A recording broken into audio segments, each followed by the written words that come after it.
Ask a question. So, wanted to make that little caveat. And because as you will see in a second, I have chronic illness too. Like many of you do, I understand if you need to come in and out of the meeting, if you need to leave early, this is being recorded, and I will send a recording to you or a link to the recording later. So you don't have to miss anything if you end up having to do any self-care. So this is our agenda for today. I'm going to introduce myself briefly, explain a little bit of, the topic of today is 3 ways to reduce stress and anxiety with chronic illness. And it's kind of like one of those, to make apple pie from scratch, you have to create the universe first things, where it's like, I'm actually going to give a lot of different, like, what is stress? Why do we feel stressed? What can we control? What can we not control? So there's going to be a lot of layers to this. And these are the 3 strategies, just to give you a little preview. Defining, we first have to start with figuring out what kind of problem it is so we can choose the right tool for the right kind of, stress we're having, and then use the appropriate tools and figure out how to do that. So also, this is a little teaser. This will be included in the recording if you have to leave early, but I'm going to have a special bonus at the end only for people who are registered for the webinar. So stay tuned for that. That's my excited face. So a little bit about me. A lot of this is on the internet already, just because I've shared my story numerous times. But I'm 42 years old, and I've been living with rheumatoid arthritis exactly half of my life now. Here's my rheumatologist. I got very lucky to get her right out of her residency. So I'm like, you're never allowed to move and you're never allowed to retire. So anyway, she's wonderful. And I am also a occupational therapist. And so really educating and helping people with arthritis is kind of a blend of my professional interests and personal experience. I'm also a mom, as my little son, Charlie, and this is my husband. I put that in that order. I guess there's a subliminal ordering here. I'm a mom. Oh yeah, also a wife. And then I founded and host the Arthritis Life podcast and the Room to Thrive self-management course and support group program. This is actually a picture, just fun fact, of me very suffering at the time from severe rheumatoid cachexia. The year before I was diagnosed, I went from 130 pounds to about 105 pounds of just through uncontrolled RA activity that we didn't know what was happening, because my joints weren't actually bothering me that much. So it's an atypical presentation. But I think if I can look back to what it felt like when I first got diagnosed, what I wanted my journey to look like was this kind of hero's journey, right? And I think a lot of times when we try to figure out how to live a good life, how to thrive with our condition, the idea is, okay, well, I'm just going to fix it. I'm going to do the problem. We're going to figure out what this problem is, rheumatoid arthritis, figure out what the fix. We're going to overcome it, and then it will go away and we can get back to normal. Raise your either digital hand or your real hand if this sounds potentially, yeah. And there are aspects of rheumatoid arthritis that it can be, at least temporarily, there are things that can put your disease into remission and temporarily provide it all depends on how you define the words, like fixed. There's no cure for rheumatoid arthritis and the rheumatic diseases at this time, but there are methods to put the disease into remission. But the kicker is that it's not 100% going to work for each person. So as an individual, you're not, and if it works for you for a little while, it might not work forever. So what ended up happening was I've had many periods of time of remission and feeling really good. But then inevitably, my immune system kind of figures out a way to outsmart the medications. And then I have to do something different. Hold on one second. For some reason, I can't see the chat. So I'm going to stop sharing my screen again. There we go. Get the chat up. And then hopefully I can see the chat again when I share. Those things always happen when you're doing like a big webinar. You're like, I swear I know how to use Zoom. Believe me, I use it a lot. There we go. Okay. And, so there's kind of these cycles that if you've had it for a while, you tend to go through where you're trying to solve it, and then you solve it a little bit, but then it rears its head again. And the huge turning point for me was learning to distinguish between which problems I can spend my time attempting to fix or solve, and which ones I have to actually accept, which I personally was very stubborn and didn't want to accept anything for a long time. So that took a little while. And so there's been a lot of ups and downs in when I've, resisted acceptance. And we're going to talk a little bit about later about acceptance and why that's maybe not a bad word. Where I know it's maybe at first it can sound like the last thing you want to do. And then at the end, I think that the place I'm speaking to you at today is from a place of acceptance. And again, doesn't mean I like it. Acceptance, later on, we're going to talk about what it means in the context of acceptance and commitment therapy. But this is just a little bit of my own background to inform, where I'm coming at today. Then I also created this Room to Thrive program.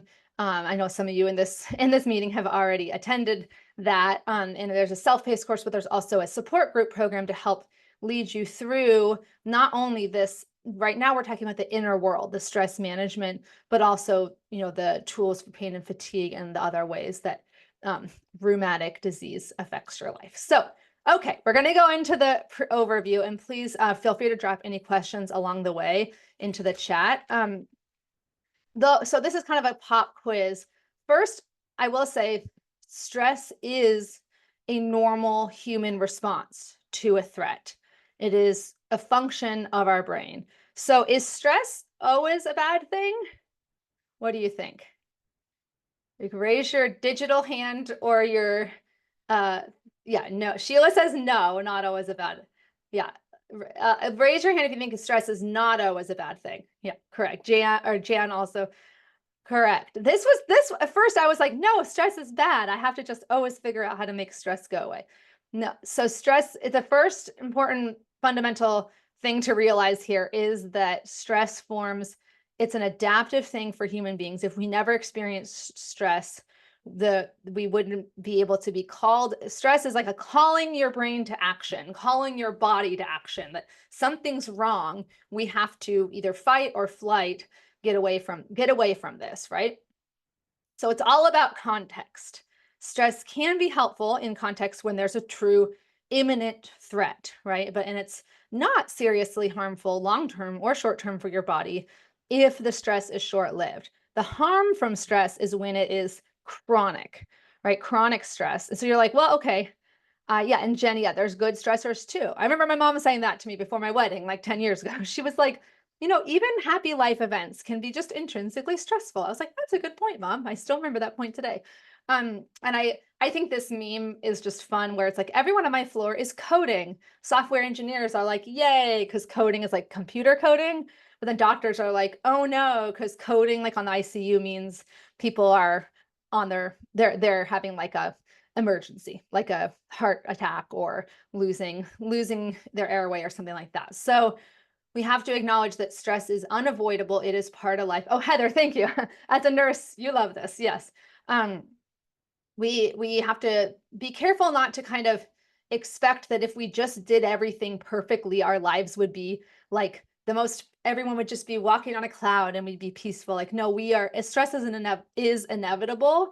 It's going to be, and your body's stress response is helpful sometimes. So your sympathetic nervous system has been designed to alert you to danger, to release cortisol and adrenaline. And again, in small doses, this is great. If there's a danger, it helps you escape that danger. But our bodies were not really equipped over evolution, or however you believe things happened. Our bodies don't really have a good system for coping with long-term chronic stress. So the key is figuring out how to get ourselves out of that chronic stress cycle. Our parasympathetic nervous system is that rest and digest one.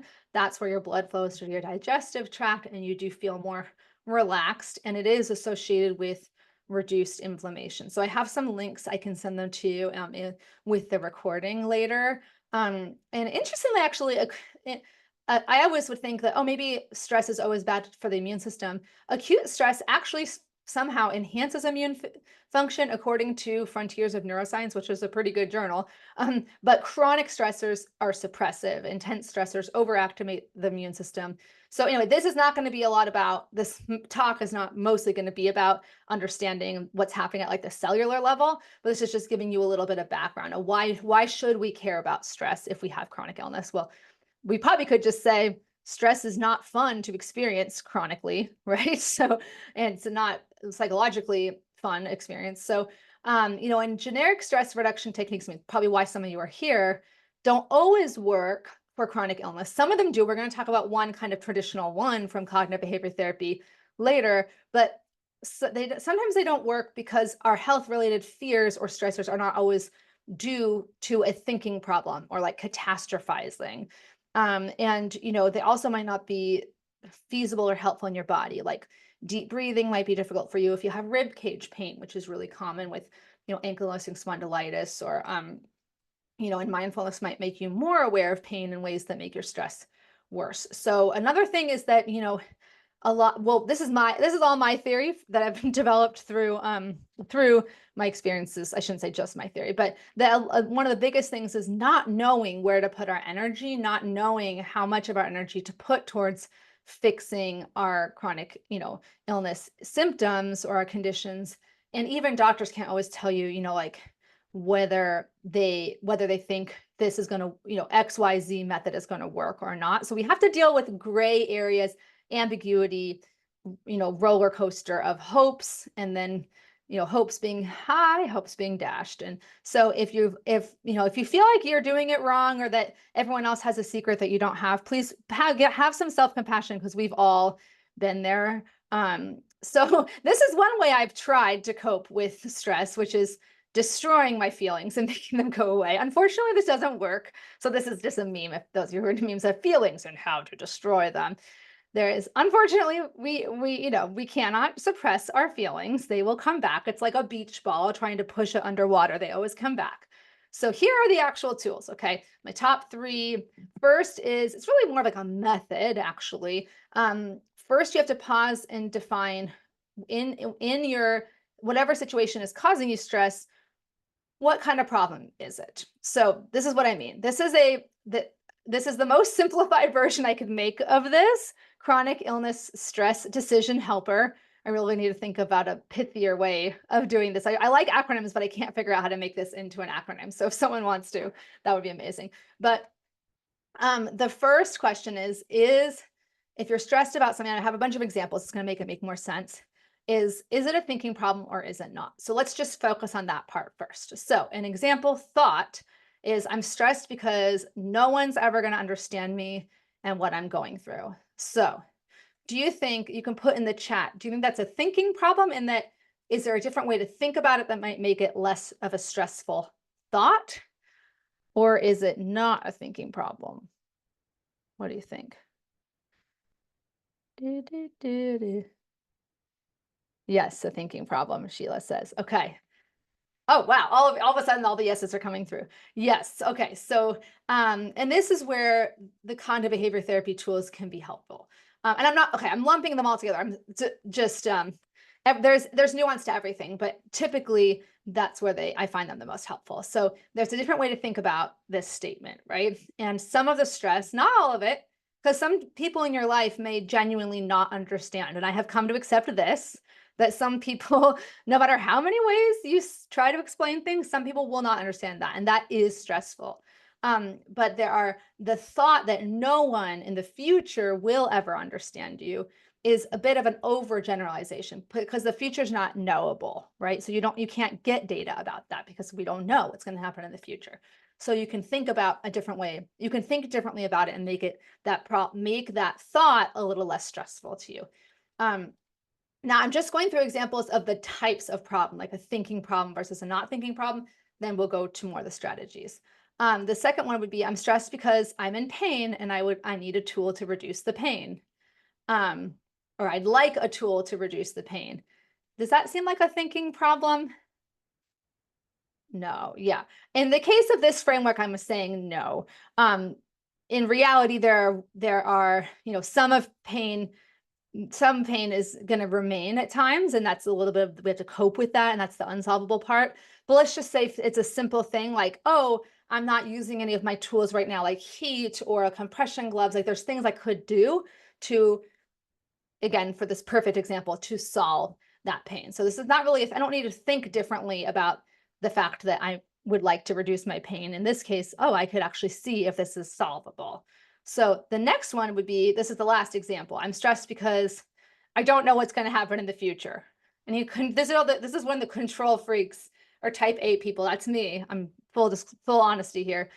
This is probably one of the most stressful things for me. Is that a thinking problem?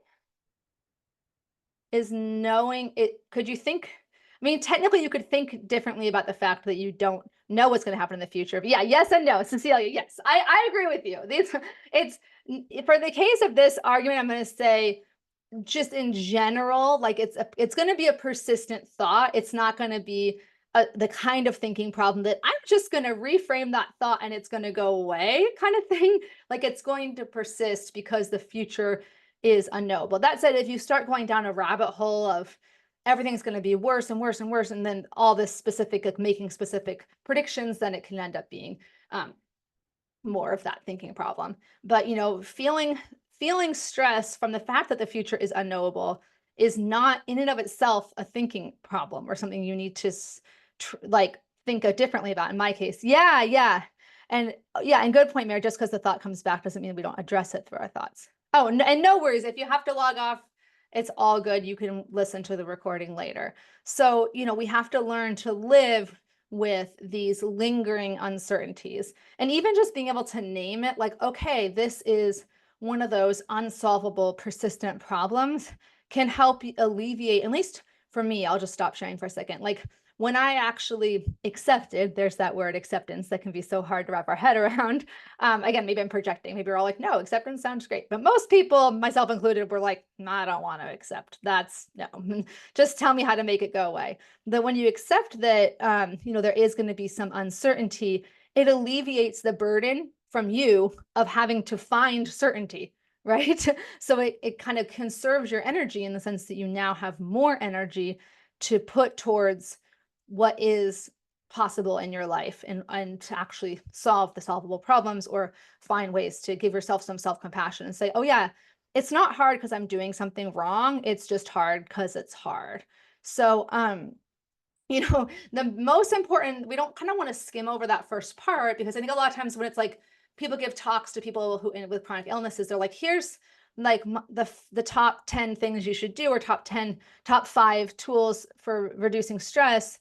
If you just kind of you have to know what kind of problem it is and kind of tailor your response to the type of problem. Because like in this case, this is the meme is like, you have no power here. Like thinking tools don't really have a power in helping with some of the other like unsolvable parts of our condition. So if you end up keeping like thinking that if I just think different about it, I'm going to feel better, you're kind of beating your head against a wall, and then you're feeling like you're a failure, like I'm failing to think positive about this. So it kind of, I think for me, this is like been really, really helpful, along with actually stubbornly getting around the idea of acceptance.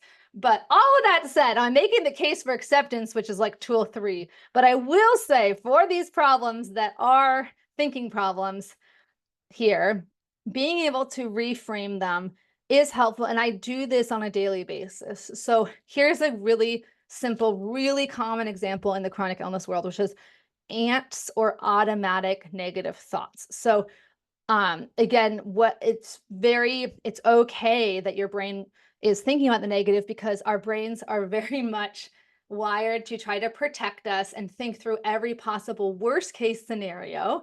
And that's a function that has helped our brains in many situations, but also when we don't counterbalance it with other examples that can be obviously really detrimental. So they're known in the psychology world as like cognitive distortions. Automatic negative thoughts are ways of thinking that are not helpful. So what I do on a daily basis is like catch myself. I try to think of myself as like a thought detective and catch myself having these automatic thoughts. You cannot control the automatic thoughts. from the philosophy I follow. You can't control what you automatically think, but you can control how you respond to those thoughts. Oh, I love that, Jenny. A previous counselor you had called it stinking thinking. Yeah, yeah. Like, and we kind of have in acceptance and commitment therapy, Dr. Russ Harris calls them like kind of your radio doom and gloom, or like we have this kind of radio static in the back of our head, and some of us might have different stories from our childhood or from our youth. I might have one being, you talk too much, you're too energetic or you're too enthusiastic, where someone else might have one that's like, you're not lovable. Or, we have kind of this negative thoughts that our brains tend to default to. Yes. And Mary, yeah, we're not responsible for the first thoughts, but we are responsible for the thoughts that you choose to entertain after that. So you might first have this automatic negative thought, like, I'm never, this pain is, horrible, and I'm never going to be able to cope with this pain. Or and so when you learn how to be a thought detective or reframe, you simply ask yourself, is there another way to look at this? You don't necessarily even want to like force yourself, like, or beat yourself. Those of you who are like self-critical, which I'm like a weird mix of self-confident and like happy, but also self-critical. We tend to be like, oh no, that was a distortion. Like, you're so dumb. You always have distortions. So like, oh, wait a minute, that's another negative thought. And then at least you get better at catching them. But here's a really simple example from life with chronic illness. You forgot to take your meds. And every time this happens, I automatically have a thought like, oh my gosh, you've had this condition for 20 years. How could you forget? Like, you literally teach other people. You teach people how to manage their condition. You can't even remember your own medications. What is wrong with you? That's the thought, the automatic thought. And then the feeling that arises from that is obviously frustration, anger, disappointment, and maybe that might even lead later on to irritability. Again, I can't control that initial thought, but I could say, wait a minute, that's an automatic negative thought. That's a distortion. Is there a different way to look at it? I could just remind myself a compassionate way to look at it is saying, treating self-compassion is treating yourself with the love and respect you would treat a friend. And I don't know why that sounds so revolutionary. It's kind of sad that it's so revolutionary, but it is. It's like, wow, yeah, why do I treat myself worse than a friend? So, entertaining that second thought, I like that phrase, Mary, that then you're going to lead you to a place that's less prone to those, frustrations and negative thought patterns. So another fun analogy that a lot of us grow up with as children, or maybe children at heart, is like the shoulder angel, right? You have the shoulder angel and the shoulder devil. The shoulder devil is like, you're stupid, you forget everything, what's wrong with you? You're a loser, and then the shoulder coach or shoulder angel, depending on how you like to think of it, can say, that self-compassionate talk. You can do better next time. Everyone makes mistakes, right? So, does anyone want to share either off, on the microphone or just in the chat? Has there been any thought that you've had or distortions you've caught yourself having lately? Just wanted to give a chance of audience participation. It's totally okay because most of you don't know each other yet. Oh, it's Linda. Hi, Linda. Sorry, I'm seeing now because certain people didn't show up on my thing initially. Yay. All right, it's okay. If you think of it, let drop it in the chat, but I'll just keep going for time's sake, since I like to leave time at the end for questions too. So the next thing I want to acknowledge is that, again, there are times when catching ants is not helpful because it doesn't really address the underlying problem if it's a problem like uncertainty, and that's one that we're going to spend more time thinking about in a minute. So the third tool, so the first one is identifying which kind of problem it is and kind of understanding that we need to choose the right tool for the right situation. The second one is that if it's the thinking problem or some sort of cognitive distortion, that shoulder angel, if you're listening to the shoulder devil, not the shoulder angel, or the shoulder critic versus the shoulder coach, which, consciously training your brain to think, to use that kind of coaching, self-compassionate mindset. And again, honestly, sometimes you need an external reminder. You can ask a friend. You're just talking to a friend or a family member and saying the same thing you said to yourself, and how they can help you remember, oh yeah, you're just human. You're not, no one's perfect. Oh, sorry, that was my dog. He just had a little dream. So tool 3 is this, we're going to delve in now into the acceptance an adaptive mindset. So I love this phrase, my Gloria Steinem, and I think it honestly does apply to chronic illness, which is the truth will set you free, but first it will piss you off. So the truth, and I honestly wish I would, when I first started helping people with arthritis, helping myself, I wish that I could just be like, here's the webinar where I just tell you what to do so you'll never feel bad. And like, you only feel peaceful and happy and you'll never feel pain. Like, again, if that day comes, if there's a cure for arthritis and for, even if there's a cure for arthritis, I don't think the human condition will really allow us to never feel any psychological pain. So I think we still need these tools. But when it comes to rheumatic disease, let's just entertain what is true in reality right now, which is that some problems are solvable and some are going to be persistent problems with your chronic illness. You might, so in some parts related note, some parts of your health are going to be in your control and some parts of your health are going to be out of your control. I mean, I'm just going to ask really quick, how many of you can either put a little hand up or a little smile in the chat if you've ever had an experience, if you did everything right and you thought, okay, I figured it out. Like, I figured out my triggers. I'm going to have a good day. And things still went badly. Like, you thought you had it all figured out. And then it was like, life has other plans. Yes. So that is unfortunately arthritis life. That is life with chronic illness life. And it doesn't mean that you're doing it wrong. And I honestly think for me, when I first started delving into this, it's like, on the one hand, it's kind of upsetting to be like, what? I can't control everything. But then on the other hand, once you get out the other side of that, you're like, okay, well, that means I have more energy to control. If I can distinguish what I can and can't control, it's like the serenity prayer, right? I want to accept the things that I cannot control. And so okay, if we're going to say that it's the human condition that right now that we cannot control everything with our health, we have to acknowledge that then, okay, well, I think that seems inherently stressful because health conditions like chronic illnesses are a threat to your body, right? If you have a diagnosis, a health condition, you're being told that something is wrong, and it's very normal for your brain to be like, get into that fight or flight, that stress response, because it's trying to protect you. The problem is, if it's a chronic condition, you can easily see how, right, that can lead to that chronic stress, which is not good for your body. But then what do we do about all of this? How do we stop ourselves from, like my friend Jatel, who's been in the support groups for a while, likes to say, stressing about stressing. And then I'm stressing about whether I'm coping with stressing well enough. So here are some thoughts. Here are some ways. So first of all, is taking the time to truly distinguish between, and Jenny, that's all of us at times, distinguishing between what you can and can't control. And I really think this is where a lot of people get mixed up. You can control whether you take your medication, but you can't control whether that works in your body. You can control how much value you give to your automatic thoughts and feelings, but you can't control those automatic thoughts when they arise. And you can control the words you say to others about your condition, but you can't control whether or not they choose to believe you or if they choose to doubt your words.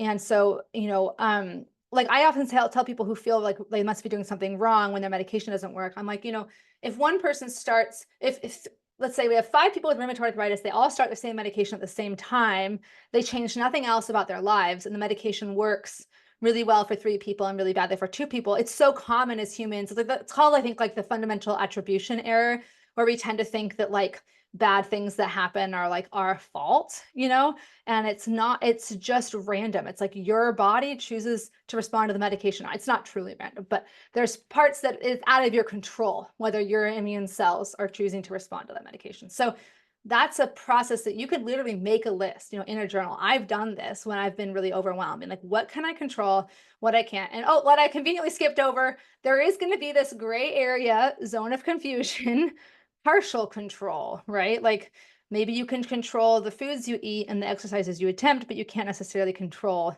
how your body responds to that. There may be also things like, financial barriers or, other barriers that are kind of partially in your control. Oh, yes, Jenny, perfect point. Yeah, when you don't like it when providers say you failed in medicine, it's the medicine failed you. Absolutely.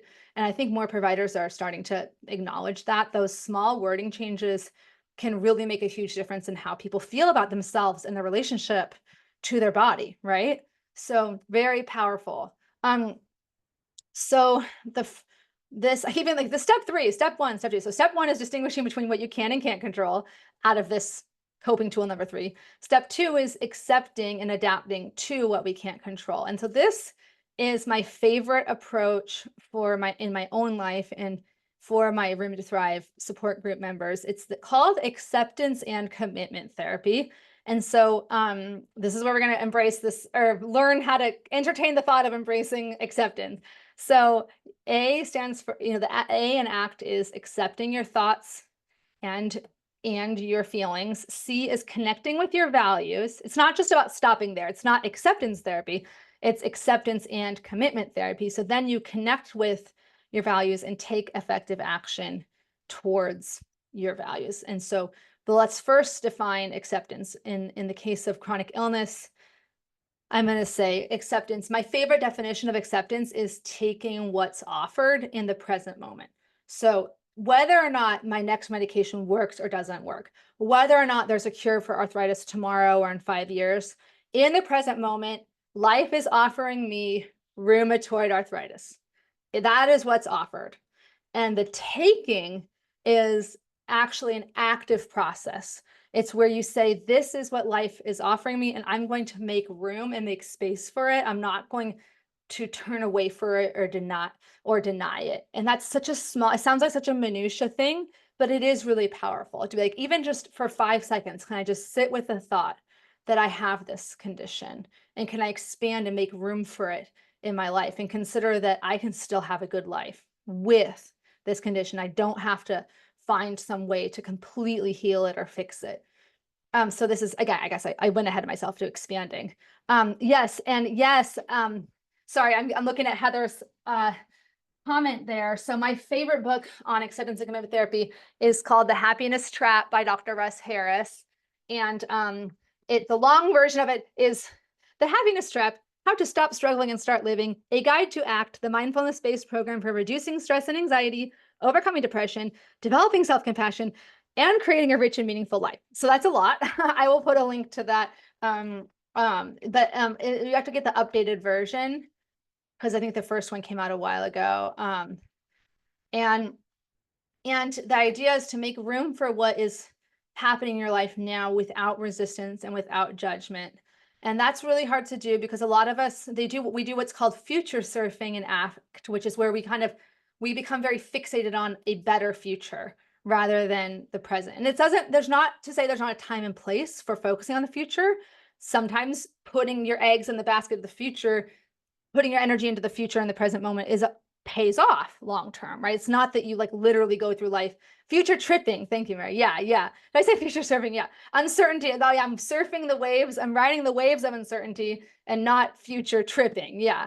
And acceptance, what it doesn't mean is giving up or resigning yourself to your fate or feeling hopeless. You can accept in the moment that you're feeling hopeless, and that's okay, but it doesn't mean saying that because I have rheumatoid arthritis and because I have pain right now, I just gotta just accept it and give up. So it's one of those things where the same word, like with that, the word coding meant something differently to each person in that cartoon. Acceptance is really in the eye of the beholder, but in the context of acceptance and commitment therapy, this is what it means. It doesn't mean neglecting to address the thing you can control right now, but just means making space for what is in the present. And this is the part that's like it sounds subtle, but it was the biggest mind shift for me. And I will say, for the record, I initially was introduced to ACT in the context of one-on-one therapy. Like I was the patient and I was going to a therapist. So, you can learn about ACT through this book, which is incredible.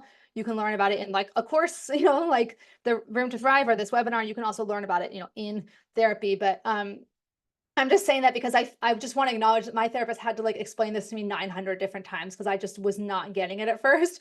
But when I finally got it, it was like, okay, this is like going to change my life, which is you make room for things to be exactly as they are. Because this applies to anxiety too. Because I should have said earlier, I live with anxiety. So like anxiety to the level, according to professionals, generalized anxiety disorder, which I know sounds weird when I'm very happy when I'm in this context of like teaching people and talking to people. So it's like when a tree falls in the forest, no one hears it. Like I'm the most anxious when I'm by myself, so no one ever gets to see it. But anyway, you know, you make room for how things exactly things as they are in your life, whether it's painful, whether it's happy, whatever it is.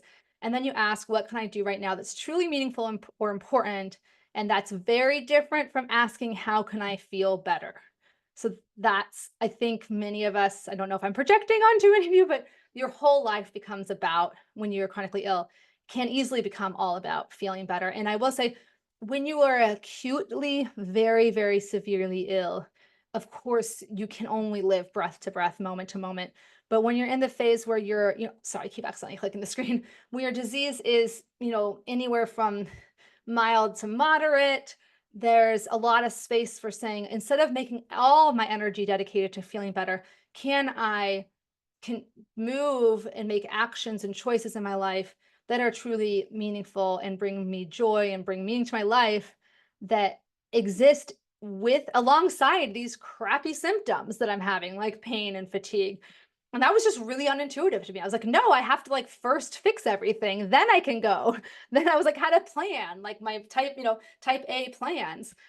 So then you take action. So after you've made space for everything. So it isn't about, I really like this kind of phrase for ACT. It's not about feeling better, it's about feeling better. So it's about changing and transforming your relationship to your thoughts and feelings. I honestly think, for the record, that the movie Inside Out and Inside Out 2, they're really good about this, because I think Joy in Inside Out 1 was like trying to force herself into the control panel of the emotions, and like, I just need to do everything so I can just feel happy all the time and like make sadness go away. And like it was learning like, okay, all the feelings are valid, all feelings are important, like anger is okay, frustration's okay, sadness is okay. I think I had internalized over the years that like I need to force myself to feel different ways, instead of, or feel good or comfortable feelings and never engage with bad feelings, or uncomfortable feelings. And so it's been really life changing to say like, oh, I guess I can just feel a bunch of stuff and still have a good life. So quickly, you know, you've heard the phrase mindfulness now a couple of times, you know, in the context of ACT, it's really about like keeping your attention in the present moment without judging it, even if it's painful, you know. So that's really, really hard. And I discussed this with my own therapist and other like researchers in the field in depth. Like, you literally are telling people who are in pain to become mindful. Are you sure you want to do this? And it is very paradoxical, I'll say from my own experience. The paradox is that you would think that the more aware you are of your pain, the worse you would feel, but it somehow magically is empowering. I think the theory, as far as I understand it, is that your like that which we resist persists. And also, like, if you are constantly trying to distract yourself from your pain, it's reinforcing to your brain that you can't handle this pain, that this pain is not something that you can look at or think about. But when you actually survive being mindful about the pain, you feel actually empowered. That's what happened to me, at least. And yeah, and Mary, yeah, when you ignore it, whatever you ignore just gets louder. So yeah, that which we exist persists, and yeah, ignoring or submerging things doesn't always work. So interestingly, it's like that only way out is through. So this is just for the record. I think that the best visual for me, or that I found really helpful, is that of the finger trap toy. So I'm going to give you two different analogies. One is the finger trap, and one is the passengers on the bus. But the finger trap toy is this idea that, you know, there's the stimulus is the stuff in your life that you can't control. So the stimulus is maybe that you got this diagnosis, right? And the response is that you can either fight that, resist it, and the more that you pull away, right, the more pain you're experiencing, actually, physically pain in the case of this. And when you allow it and relax into it and make space for it, then you're out of the trap. And that's kind of the happiness trap in a nutshell. And that's not just about physical pain, but also like psychological pain. So if that resonates with you, I literally keep this on my desk as a reminder to, you know, to go with the present moment. And, fighting it sometimes feels unproductive, or sorry, fighting it feels more productive in the moment, and resisting it feels like you're doing something. But ultimately it gets you stuck. And then the paradox is that accepting it seems like giving up or seems like not productive. But it actually opens you up and frees your energy to focusing on what's possible now, again, rather than putting your eggs in that future basket that might not come. So the passengers on the bus is just a classic acceptance and commitment therapy, or ACT, thought exercise where you imagine all your thoughts and feelings are passengers on a bus and you are the driver. So, you might feel scared, you might be a little bit sad, no one's ever going to love me. What am I going to do? I'm scared. And then there might be some that are like positive, quote unquote, thoughts, like it's going to be okay. I just have to keep thinking positive. Let's go faster. And then, one other thought is like, I'm overwhelmed. We have to pull over and take a break. And normally we're kind of at the whim of our emotions and we allow them to dictate our choices, right? So maybe this one's telling you to stop. This one's telling you to keep going faster. This one's telling you to give up. This one's telling you to slow down. And in ACT, instead of fighting the emotions or listening to them and letting them dictate your life, that or seeing them as like instructions, you can potentially allow all the thoughts to just be there. This was really, again, to me, like, what? I thought I had to like beat these thoughts off with like a sword, like beat all the bad ones off and replace them all with happy ones, and I'll be happy. That's the happiness trap. The more we try to feel happy, the less happy we are. The more that we accept that life is full of unhappiness, then we're actually happier. It's crazy. I shouldn't say we're crazy. It's wild. It's wild. So you can, in one of these, this is an example of what's called cognitive diffusion, where you just acknowledge, or cognitive distancing, where you acknowledge that what you're having is thoughts and that your brain is trying to protect you. Yeah, thank you, brain, for always trying to protect me. You're telling lots of stories, and I see there's a story that I'm a failure. I see there's a story I can't handle this, or I need to just think positive. And you thank your brain, that's a little bit of that self-compassion or maybe self-gratitude, but then remind yourself that you don't have to pull over. You don't have to change where you're going. I'm not going to talk too much today, so we only have a limited time, about that part of the actual commitment and identifying your values. But the idea is that you identify what's important to you. It's going to be different for each person. And you're going to drive towards those values rather than letting yourself get derailed with these passengers, aka these like overwhelming potentially feelings. You're just going to allow them. They're along for the ride. And so one last thing I'll say before starting to kind of wrap this section up a little bit is, the hardest part, and I've talked about this a little bit for those who follow on social media. This was really powerful for me when my therapist just named, like, I think it seems like one of the hardest parts of your, chronic illness is uncertainty. And I was like, yeah, you're right. Like, you're right. That just helped contextualize everything. Uncertainty, not knowing what's going to happen in the future, not knowing moment to moment, we're not knowing when you go to bed one night how you're going to feel the next day. I will say, 21 years down the line with RA, you do get to, if you're listening to this and you're newly diagnosed, there is part of this where you're going to kind of learn your body. You are going to learn that there are some really reliable triggers. Like, it is 99.9% of the time, if I go outside in the sun and heat for longer than like an hour, that is going to trigger a flare up. Like, I'm as certain as I can be about that, so if I have like, do you know what I'm saying? You'll learn certain things that are under your control, or certain, but there are going to be these lingering uncertainties and they can really just haunt you. And so, there are really three different ways you can, this relates to acceptance and commitment therapy, but you can respond to uncertainty through either door number one, which is like the positive thinking only.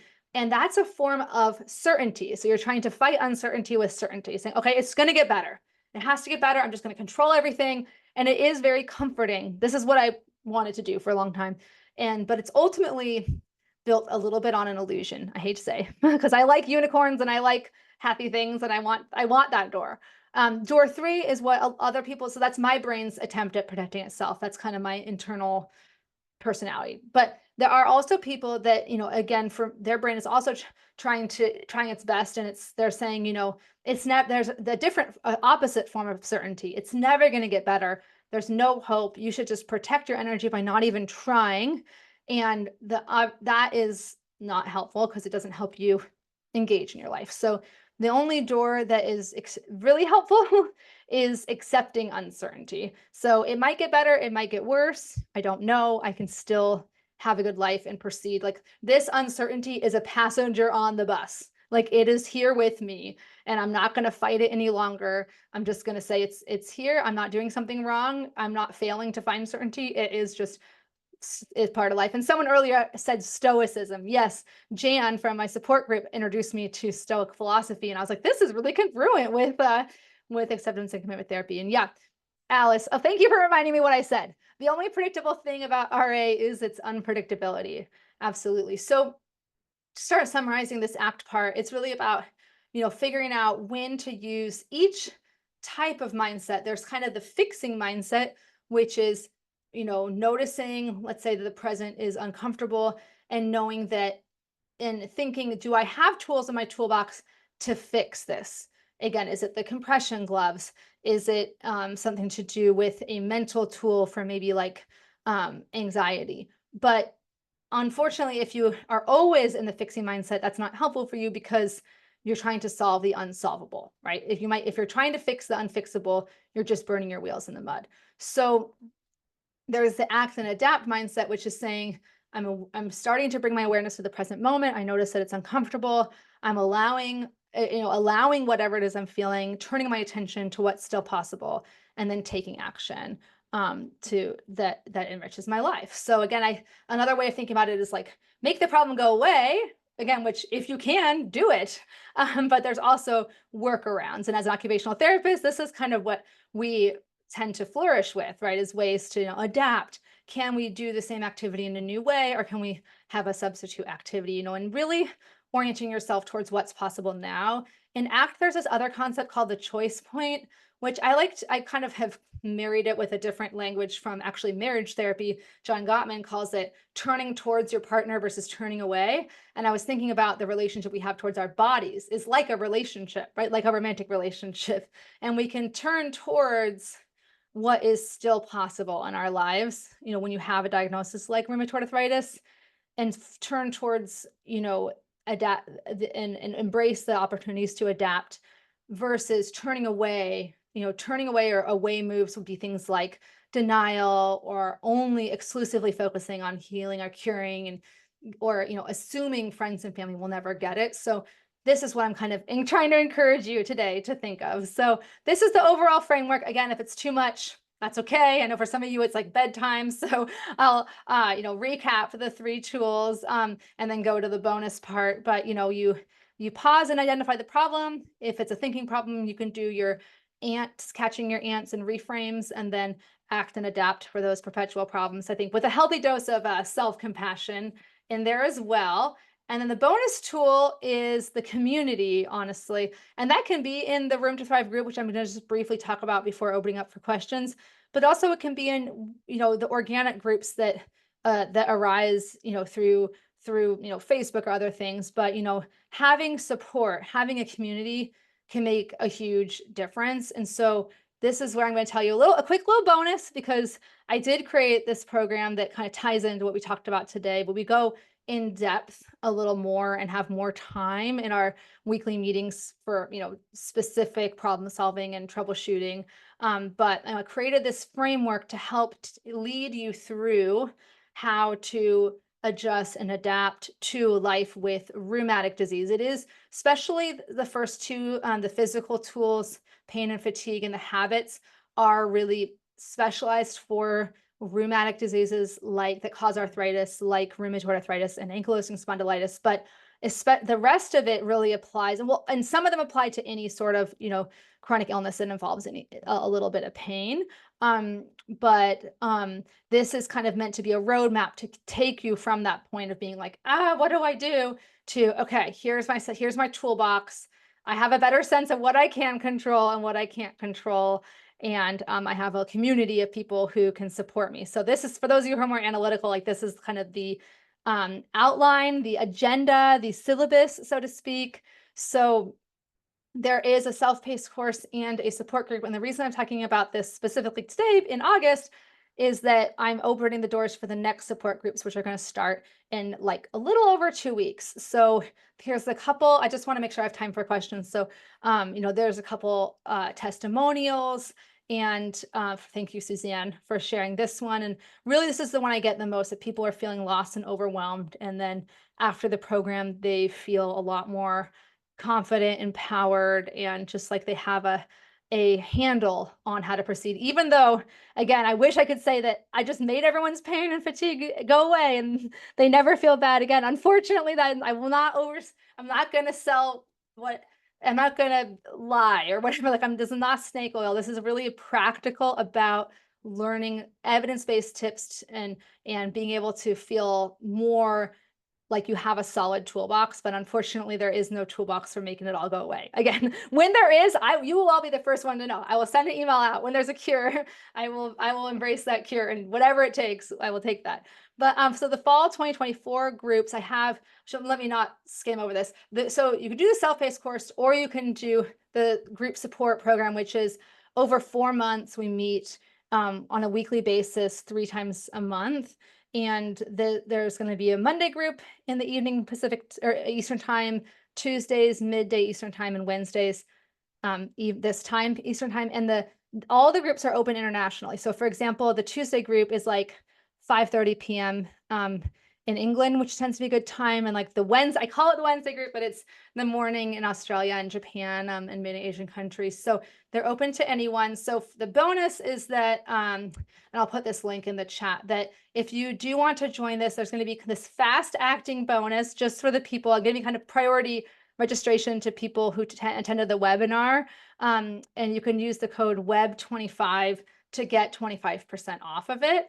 So that expires tomorrow. So it's just an incentive to sign up if you were, on the fence. But if you have any questions about the program or about these tools I talked about today, I'm happy to answer them now. I can stay a little after as well. I know we have like technically 7 more minutes, but I wanted to make sure to tell you that about the special 25% off discount for the webinar attendees, because that's just it's a fun way to kick off the registration for the program. So I have my contact information here and links to my social media. So I'm going to send a link to these slides to all of you afterwards.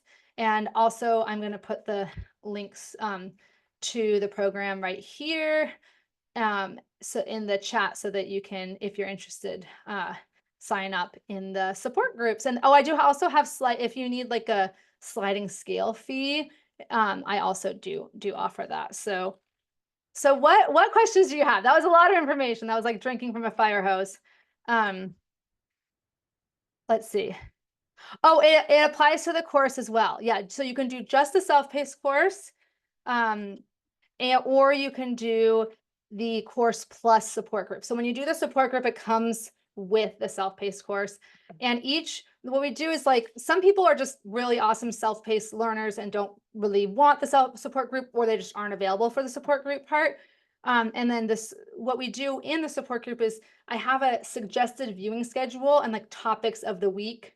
So it's like 1 week, the topic's like tools for pain and pain science. The next week it's fatigue. And so it helps you. I'm the kind of person I get really excited about an online course, and then I do the first 25% of it, and then I forget to finish it. So it helps, like, each week in the live groups, we'll start with any Q&As that people might have had from that week's assigned videos, and then end with open-ended support. And the groups are, again, kind of a small, usually about 8 to 12 people. I accept up to 16 people, and in the groups, to have a cap on it, just to make sure we can have that small group environment. So yeah, that's my program. That's my baby, my other baby, other than Teddy, who is I should say, another coping tool that we do talk about in the course.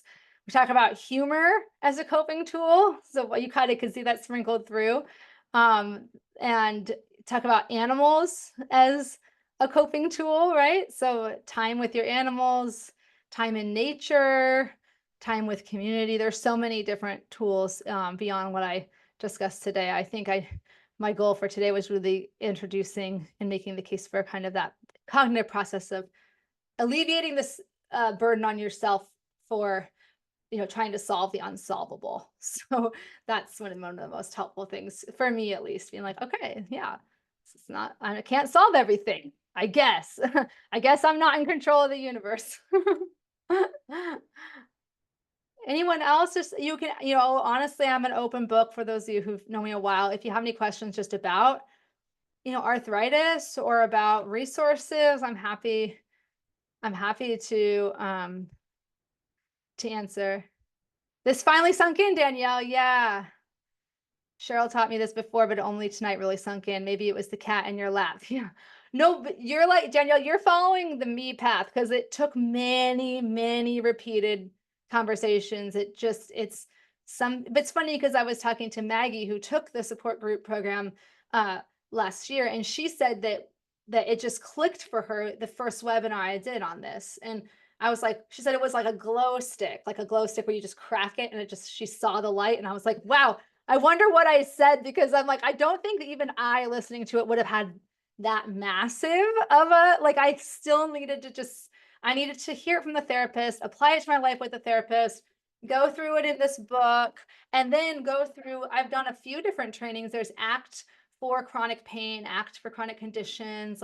So I've done a lot. It's like taken a lot of repetition for me to kind of get this. So yeah, I'm so glad it resonated. Thank you all for for the positive feedback. Yeah, this is what I do. Sometimes I'm like, oh, should I repeat the same topic? But stress is like a evergreen topic. I mean, we're all gonna have to cope with it. And I really think, I think that the separating what you can and can't control is particularly helpful when it comes to social stressors, whether it's family or friends, really taking a moment. Because people ask me things like, well, how do I make my friends understand? You can't. You can't make anyone do anything. And so like anyone who's had a child has had to learn this. No, we can't make anyone do anything. We can control, you can try. What you can control is different methods, different techniques, different words of, what you say, what you present to them. But at the end of the day, that is their job. It's not your job. You're not in their brain. Their job is to take what you are saying or not. And unfortunately, so that it alleviates the stress from them a little bit, because it's like, okay, well, yeah, I guess I can't control everything.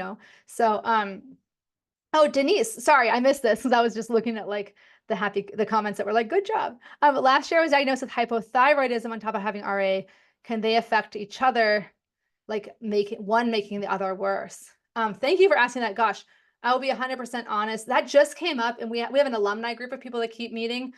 And I think I'm not clear in my head on exactly how they interact, but if memory serves, basically, when in doubt, assume that all the systemic body systems will affect each other in some way, because it does seem like they do. But I'm not particular. I'll just be honest that hypothyroidism is not a condition I know a ton about. So this is the case where you're going to end up being kind of the in between. Like you have your maybe endocrinologist, who is your thyroid specialist, and then your rheumatologist. And sometimes it can be hard because one will tell you, well, just ask her or him. And so you might have to ask both of them, like, hey, is there anything I should look out for, like either symptom wise or drug interactions, to know whether, one's gonna make the other worse. Cause that's not one, I'm not positive about that. Oh, and Mary, you were diagnosed with hyperparathyroidism 6 months before RA. Wow. Yeah. Oh, Kim, I'm so glad that you had a moment of great clarity. That's exactly what I'm hoping. Okay, good, good. Thank you all so much. Anything else? I had a thought as oh, Sheila, you had Hashimoto's for 20 years and then last year was diagnosed with RA. Okay, so Sheila's doctor said that your inflammatory response from RA exacerbated the Hashimoto's. Okay. Thank you so much for sharing that. That's really helpful.